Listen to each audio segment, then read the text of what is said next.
Your Houston Morning News with Matt Patrick continues. White extremist group, that would be as challenging as possibly another type of group. White extremist group, officially asking the committee to hold a hearing on that. And I have evidence that they are as dangerous as any might be. White extremist group. KTRH News Time, 8:53, and you talk about your white extremists. Who are they? Well, somebody said, Johnny said earlier, it was Michael Berry, who joins us now in Houston's Morning News. Michael, welcome. Oh, you've made my day, Matt. You brought me into Inner Circle's Bad Boys. I feel like I'm on a Cops episode. This is awesome. Hey, listen, I think you and I need to go down to Sheila Jackson Lee's office and turn ourselves in as white extremists. What do you think?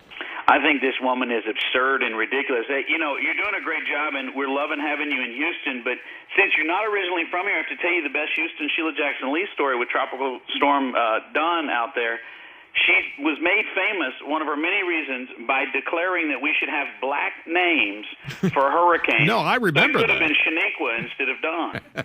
But, you know, on a serious note, in answer to your question, you know, it used to be that Al-Qaeda recruited for their young recruits in Lebanon, Libya, and Northern Africa. Now it's on the streets of America. And she wants to argue that that's okay, or argue that somehow conservative talk hosts are equivalent to that. This just shows she has no clue what's going on. So you will not go down with me peacefully? I mean, if I go down there trying to do the right thing, you're not going to go down peacefully with me? You know what? I'm happy to go anywhere with you, Matt, and I am happy to stand up and say we're not right-wing extremists. We're American patriots, and we have more people listening to us than she does. The reason there's a logjam of what's going on in Congress is because the American people and our actions over the last few years are paying off, and she knows it, and that scares those people. What really should shock people is that the left is so frightened that someone disagrees with them. This is a week when the president said he's just going to go it alone and be a dictator. It's very tempting.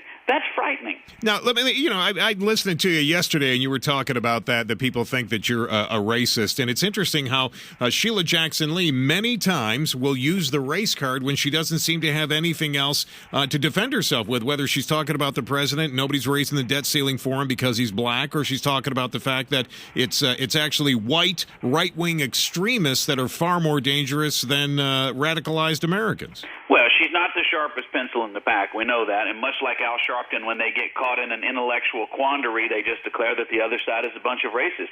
This is a week when the President of the United States, before speaking to us about wanting to borrow more money and spend more money and tax people who work hard, right before that he goes and speaks to La Raza, which is the race, a group of racists dedicated to advancing the interest of illegal aliens in this country. It's almost beyond debating that these people are the worst form of racist, but it's kind of funny. I mean, it's good show fodder, and the good news is nobody takes her seriously. No, you're right. All right, Michael Berry, KTRH's own Michael Berry, joining us here this morning. Thank you, Michael, for the time. Thank you, Matt.